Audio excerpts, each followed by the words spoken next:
যিনারা মাছ মেরে আসতেন বড় বড় বোয়াল মেরে বলতাম এইটা কোন ধরনে মারলেন, বলতেছে গাঙ্গের বোয়াল। এটা হলো আমাদের গাং বলি আমরা আঞ্চলিক ভাষায় এটাকে বলা হয় গাং। এইটা আমাদের অনেক দূর থেকে এসেছে, মধুপুরের আগেও আছে। নিজের জায়গায় অবস্থান করিতেছি। এই জায়গাটা হলো আপনার এই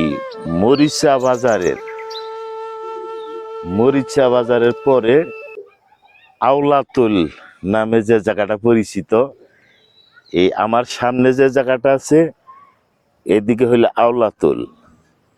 এই আওলাতুল দিয়ে এইখান দিয়ে রতনগঞ্জ হয়ে এই দিকে এটা চলে বলেছেন গানের ভাষায় যে তুমি কইবারনি পারো রে বন্ধু, নদী গেছে কত দূর। এইটা আসলেই এটার সীমা মাপাটা অনেক কষ্টকর, অবশ্যই আছে কিন্তু এটা আমাদের জানা নেই। এদিকে আসলে এখন ওই যে মাছ মারে ওইখানে একটু মুরব্বী বৈশা জাল পেতে মাছ মারতেছে নদীর ওই পারে, নদী অথবা গাং এটা আমাদের আঞ্চলিক ভাষায় বলা হয়।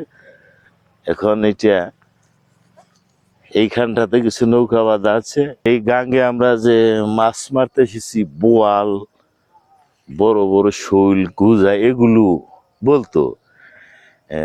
যিনারা মাছ মেরে আসতেন বড় বড় বোয়াল মেরে বলতাম এইটা কোন ধরনের মারলেন, বলতেছে গাঙ্গের বোয়াল। কিন্তু এখন আর সেটি নেই, পানি আছে কিন্তু মাছ আগের মতো নেই। তারপরে অনেক ফিশারি জাল বাঁধা আছে মাছ ধরার জন্য, কিন্তু মাছ আছে কিনা তা কিন্তু জানা নেই। তো অনেক জাল পাতানো আছে এই গাঙ্গে। এ ভাই মাছ উঠে কয়দিন আগে উঠছে, এখন আর উঠে না। আচ্ছা ভাই, এই যে আগে যে বড় বড় মাছ থাকতো এই গাঙ্গে এখন কি থাকে?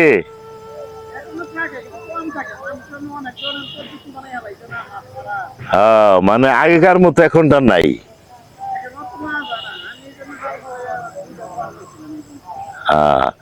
আগে তো এই গাঙ্গে যখন বাইশ হইতো তখন কিন্তু বড় বড় বোয়াল মারতো, তাই না?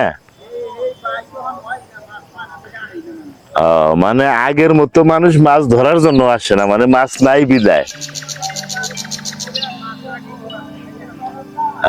ওনার কাছে শুনলাম আসলে মাছ আগের মতো নেই, কিন্তু গাং রয়েছে, মাছ নেই। তারপরে এই গাঙের ওই পারটা খুবই সুন্দর। সন্ধ্যা যাওয়া হলো না, ওই পারে যাইতাম, ইনশাল্লাহ আরেকদিন দেখাবো।